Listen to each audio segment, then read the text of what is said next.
For the next keynote here on the Gold Standard stage, we're excited to welcome Kevin O'Leary, Shark Tank Shark and founder of O'Leary Financial Group. Kevin will be joined by Anne Truesdale, co-founder and CEO of Pholicious, and Rob Noonan, CEO of Boost Oxygen. And all three of them will be interviewed by Christina Gustafson, Shop Talk's special content advisor. Great. Well, it is a massive crowd out there, guys. Hopefully not as much pressure as it was pitching to this guy on Shark Tank, but really excited to have not only one of the original Shark Tank sharks here with us today, but the founders of two of the businesses that won his investment, which I think we all know is a very challenging thing to do. Kevin, let's start with you, though. We've already heard it's only half a day into Shop Talk. What a challenging environment it is for companies like The Gap for the consumer, but we haven't really heard a lot yet about what it's like to be an investor in this environment. So how is the macro environment that we are currently in impacting the types of businesses that you are funding and maybe even how you're doing deals? So investors have gotten very savvy about this space over the last 4 or 5 years. And it turns out what they look at first has the company figured out a way to take their story, build a community, because that's really what works now in terms of consumer goods and services. But the way they measure it is just two measurements, CAC and ROAS. Because if you're going to invest in a startup, let's say, if you think about companies, 62% of jobs in America created companies that are 5 to 500 employees. So you want to kind of catch them at that 5 to 8 million in run rate. They've proven their idea. But have they figured out how to acquire a customer profitably? And is it sustainable, even if you get enough time to see what the attrition rate is? So the whole deal is CAC and ROAS now, because if you buy into a company that hasn't figured out CAC, they basically go bankrupt, advertising themselves into oblivion. That's one aspect. And the other, have they diversified into television?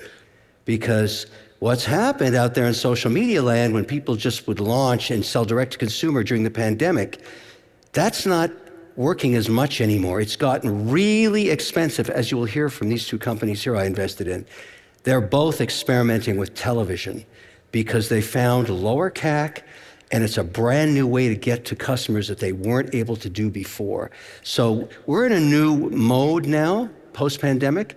The answer is, show me your CAC, show me your ROAS. I'm interested in the rest, but as I like to sing, CAC and ROAS, CAC and ROAS. That's all I care about. I love it. Well, what a great tune that will definitely be stuck in all of our heads for the rest of the conference. Anne, I want to go over to you, as was mentioned by the lovely voice of God when you were walking on stage. You are the co-founder and CEO of a company called Pholicious, which sells instant Vietnamese pho noodles. I think, these days, if you're an AI startup, great, probably raising capital, well, I don't know, it isn't all that hard. It probably is. I'm oversimplifying things, but I think it's particularly tough for consumer businesses like yours. And I think what's really interesting about you and your company is you actually just pitched Kevin a couple of months ago. So we were in this difficult environment. Other than CAC and ROAS, what do you think it was about your pitch that stood out and made him invest in the business that could maybe help some of the other founders in this environment?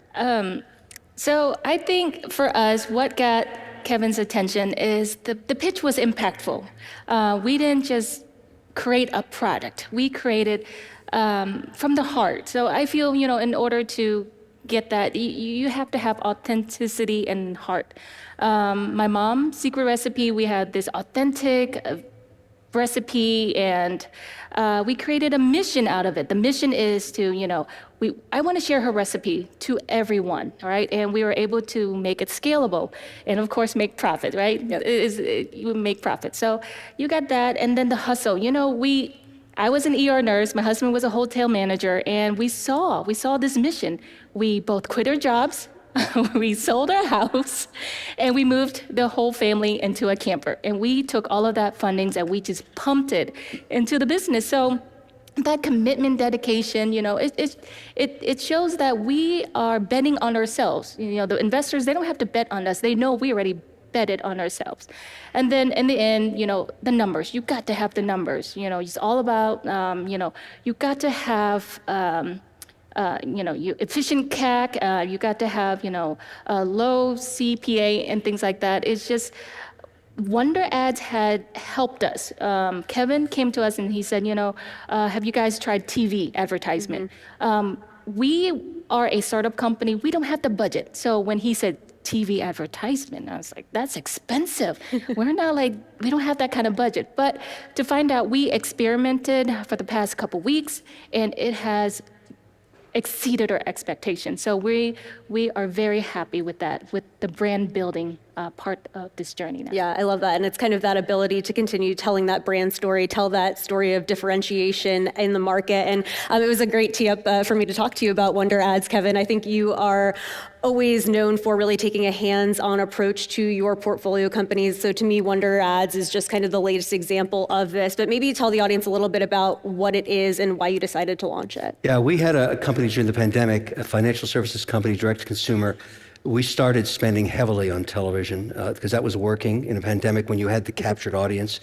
And we were getting up to like $2 million a month and doing all the mistakes that a company can do, like buying directly from a network and getting absolutely screwed in that process and not having any dashboard by which to measure any of the results. And then I remembered I did a keynote for a company called Tatari 3 years earlier in San Francisco, and I met the CEO, Philip. So I just cold called him. I said, listen, I'm getting screwed here, and I want to figure out, is there a better way to do this? Because I remember you had some major clients there in the audience when I gave that keynote. He said, yeah, we can help you. And within weeks, we had engaged in the testing, and we were getting really incredible measuring results that we figure out, oh, the Golf Channel is working better than this, linear television, whatever it was. We pour gasoline on that till we burnt it out. We shot 15s, we shot 30s, we shot 60s. It really worked. And I said, look, this is great for big businesses spending $2 million a week. What about my guys? Why don't we form a partnership and launch Wonder Ads? Because really what Anna's doing here is she's using a very interesting aspect of the platform to just go after customers that visited her website and didn't buy and re-engaging with them, and it works. She's just done 2 weeks. We're gonna hear from Rob in a minute. He's engaged on the platform. He's killing it because television in many ways is better than social media. The person is captive. It's that lump sitting on the sofa. You're not competing with scrolling up and down in doom scroll on your phone. You're saying, oh, I'm watching this thing, and oh, there's an ad that means something to me. This shit works. That's what I'm telling people, and I'm all over it. It's almost 40% of our spend now. That's very interesting. And, I think for those of you guys that aren't familiar with Tatari, I think what's really interesting about their platform, you can buy streaming, you can buy linear. You also, as you kind of alluded to, have that retargeting opportunity, which goes across both platforms as well as digital video. So I think that's... Not to make them sound bigger than they already are, but they're the only platform I could find in America that does all of television. Lots of new startups saying, oh, we're just doing streaming, just doing digital. I need the old TV too. I'm agnostic. I want to find the very best way to do this. And let's just talk to Rob, because he's using the entire pie of TV, not any one, and is using just the retargeting, which is another tool. But you're all over the place in terms of the whole big picture of TV, right? Yeah, sure. You use the term killing it. We sell oxygen, so we don't like to use the word kill. Well, we try not to kill people. That analogy, yeah. So we use a lot of TV. It's pretty new for us the past year, based on your suggestion. And for example, we sell Boost Oxygen. It's an oxygen canister. Probably seen it in Denver, the Rocky Mountains. Heretofore it's been for altitude sickness and altitude acclimation. But we're trying to expand our customer base. And what you said before, around 70% of our business before we started TV was just based in the mountains. And we do radio advertising in the mountains. We've done billboards in the mountains, a lot of different things. But we wanted outside the mountains because shortness of breath, which oxygen helps with, isn't just for people who go to Breckenridge. So we want people at C-level, Miami, Texas, a lot of different places, to realize that we were for other purposes. So we tried out, we found Tatari and Wonder Ads through Kevin, and started doing that, and it's been a huge success. It's and not just with the baby boomers who we're targeting, but all from Gen Z, Gen X, and everyone, millennials, everyone in between. So it's been a real boon. Yeah, I think you guys have doubled revenue since you were on Shark Tank back in 2019. So what's kind of been working for you on these different platforms as you have expanded that audience? Right.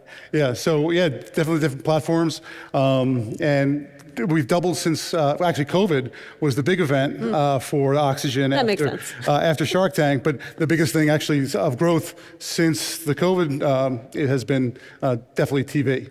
And it's been able to reach people that we normally wouldn't reach, even through social media. And we tried a lot of that as well, and we still do as part of the mix. But the greater part of the mix is now TV. I think that we're going to be hearing a lot about diversification of marketing spend over the next couple of days. We've already heard about it in a couple of the new market sessions earlier, but obviously that means more content. So what type of content? I know Kevin mentioned a couple of different length spots that you guys are experimenting with, but what's working for you in terms of length? Is it the gritty production? Is it the really high polished videos? So we've tried both. We've actually tried influencer marketing, celebrity influencer marketing, and Kevin's been great. I've maybe seen the commercials on Fox, CNN, ESPN, Reels we're on.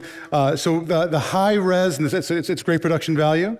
We've had some lower res productions, which have done pretty well as well. I think the celebrity influencer endorsement has been the better served in terms of ROAS and CAC. But yeah, no, it's sometimes the more realistic, low res type of campaigns also do well. But by far, like I say, 75-25 in terms of what we're able to do A/B test on the various platforms. Kevin's been great for us. Yeah, so basically what I'm hearing, Kevin, is you just have to be an influencer for every company in the audience, and then I'll knock it out of the park. We learned something, particularly during the heavy span pandemic on television, shooting $500,000 productions in Miami, full, scripts, the whole thing. They did not perform as well as just doing something gritty in vertical format on a cell phone. So I realized you don't know until you test. And so if you have a message, you think you have a story you want to tell, shoot a 15, shoot a 30, shoot a 59, test it. And that leads right back to Wonder Ads. Test everything. Test it. Every assumption you make, you're going to be wrong until you test. The numbers don't lie. People get so emotional in this industry about, oh, this creative is so beautiful. It's all BS if it doesn't make you any money. Like, that's the whole thing. And I meet all these great artists, and it's got a blah, blah, blah, woof, woof, woof, woof, woof. I said, well, what's the ROAS on this ad? Oh, we don't worry about that. We're brand building. That's the code for I don't know what the beep I'm doing. Yeah. If somebody tells you that you're spending your money to build your brand and you're not getting a really high ROAS and a low CAC, they have no idea what they're doing. Avoid with extreme prejudice. Well, I also think what's really interesting, just kind of taking this conversation full circle, is it used to be sort of brand building or performance, and it kind of feels like with solutions like Tatari, with Wonder Ads, you're kind of able to do both and make sure that you are measuring. Every Tuesday, you're going to sit down and say, what worked last week? Pour gasoline here, cut this thing off. You become very promiscuous. You don't give a damn about brand or network or anything. You're just saying, this worked for us, we're going here. I said this earlier, I think. For us, Golf Channel and financial services, we milked that puppy dry. I don't think there was an ad left there we didn't turn over. So, and then we moved on to whatever else worked. Be promiscuous, test everything, and the only expert is low CAC, high ROAS. Doesn't matter how crazy the message is, and you'll burn it out after about 90 days. Next. Yeah. What time scale are you looking at to measure the results? In terms of, how do you mean? Return on ad spend. Do you want immediate results from the Boost Oxygen ad? Two's not enough. Two's a break even. If you got a 50% gross margin product, 3.5 minimum, we've got as high as 7.5. So when you find 7.5, you milk it. 5 is a gold mine. But what matters first is you really got to make sure you got CAC nailed. You got to get that nailed, because you'll go out of business if you don't nail that. Well, I know Kevin alluded earlier to some smart stuff that you have been doing with retargeting. Could you tell us a little bit more about what that looks like in practice and why it's been so effective for you guys? So a small startup company like us, it's really important that we get our brands out there. So for brand recognition, we are using Wonder Ads for retargeting. So we are using it on streaming TV, online video ads, and like I said, it's just been a couple weeks, and we've seen really, really great results from it. What we want to do is just, get everybody to see the brand. They recognize us. They had, to try to build that trust because we're so new.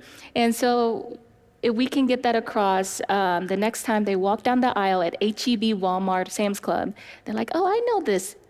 And they have, Mama's 2 secret recipe in here. And so they're more prone to trust it and just, take it off the shelf. Yeah, I think that's a really good point too, because I know wholesale distribution is one of your key growth levers going forward. So thinking about how those two things can work in parallel is probably very important to you, as well as some of the other businesses in the audience. Kevin, though, I know we've talked a lot about TV. I'd be remiss not to ask about TikTok. I think that's the elephant in the room. You've got the bid out there. What's the latest, and what's plan B if they decide not to sell? Well, the people involved there are many people involved in trying to save TikTok right now. It's a very complicated situation. It's the only time in history Congress has put out a law specifically against a private company. You may think, regardless of what you think about it, it's the law. And then the Supreme Court ruled 9-0 and made a further definition on pages 5 and 6 of that ruling that are very, very interesting to work with. And so we'll know pretty soon. There are some great ideas. I would prefer to keep it going because we use it. It has a very, very good CAC metric to it. There's a lot of interesting things you can do live on there, as you know. But nobody knows for sure until midnight on April 5th. Mm-hmm. And so we have, like everybody else, diversified like crazy in getting ready for whatever is coming, because we don't know with certainty. Most of the people involved have spent millions of dollars in legals trying to get this thing figured out. We'll see what happens. I'm optimistic, I always am, but I'm also realistic, and so we'll see. You must have a multi-platform strategy, which is why if you're spending, let's call it the hurdle, $50,000 a month in advertising, I don't care what platform you're on, you must test television. Mm-hmm. You will be shocked to find out that it, for many people, provides a better return than anything else, primarily because the cost of maintaining social media strategies around all the changes in the algorithms has gotten really expensive. And everybody knows that here. Everybody knows that. Returns have lowered, and there's a lot of noise out there. This is not, Anna's using the very specific aspect of retargeting that's available on digital and streaming. But that's not where the majority of money is spent on television. It's way back in original linear television. You have to tap that too. And as far as I know, Wonder Ads is the only platform that does it all. And look, I'm definitely talking in my book when I say this, but you should not believe me. You should test it for yourself. But I'd suggest do it when you hit $50,000 a month. Then it really starts to make sense. Great. Well, we're down to just a couple of minutes left. Can we talk about my watches? You want to talk about your watches? All right. I mean, well, heck, we'll post it on social. I think what would be really valuable for the audience, we have a couple hundred founders out there. We've seen some really great examples of the type of talent that you do like to invest in. I think On just kind of was sharing that she found Shark Tank to be more stressful than being an ER doctor, which is, I could understand that. But what are you looking for? What qualities, what experiences are you looking for, Kevin, in a founder? At heart, Joseph and I, we're a hustler. And I feel like Mr. Kevin O'Leary is a hustler. We saw how he hustled during QVC. So, it's just, the business world is crazy. Coming from a medical field into the business world is very volatile. And you got to be able to ride that wave, hustle, and just, tackle it out and just be fighting all the time. Mm-hmm. Kevin, what would you say to that? What's about Rob? They're both great storytellers. Huh? You don't want to back an entrepreneur that can't tell a story. They both can tell a story, and they can say, they can tell you their story in 90 seconds or less. I don't back anybody that can't tell a story, and it has to be authentic. These are authentic stories, they're real stories. This whole thing of Mama Lau's recipe, you should have seen her. She was a whirling dervish on Shark Tank with this, because she's in a total commodity business. Yep. But she told a great story, and I loved it, and we've been blowing this business up, and now using television. Rob, same deal. I mean, it was air in a can. No. Yeah, Rob, how crazy did you feel? I mean, you basically invented a new category. We still are, actually, so I'm still crazy. I want to expand on one point in terms of TV. When we first got started with TV, we thought it was kind of like top of funnel, like just in general. What we found is that it's not so much, you can really measure who's coming to your website after. Tatari, actually, the platform has been great for it. So we were really able to measure the people, and by station, by ad spend, by everything, by demographic, who's going to your website after that ad runs. And then they talk about A/B testing, whether run on Fox or Reels or Be in Sports. It's really, it's been a great experience in terms of, because you think about socials and you can really track your CAC and ROAS. I didn't think you could do that with regular TV, and you can. So that was kind of a neat thing that we've been experiencing and trying to pour more fuel on it. I love that. So we'll be singing CAC and ROAS. Our last question, though, Kevin, has to be, what do you never want to see again in a pitch deck? Hot sauce. I don't want to see another hot sauce. I can't take it anymore. I mean, to think that you can break into an ancient category that is hardly growing with another hot sauce, that's a definition of living hell on earth. And no, if I ever see another hot sauce, in fact, no. There's so many people that think they can break into the hot sauce market. Sure, it's a multi-billion-dollar market. Every iteration of hot sauce has been done 1,000 times. So please, no hot sauce deals. All right, words to live by. Well, thank you to the three of you, and thank you all for joining us. Yeah, thank you. All right.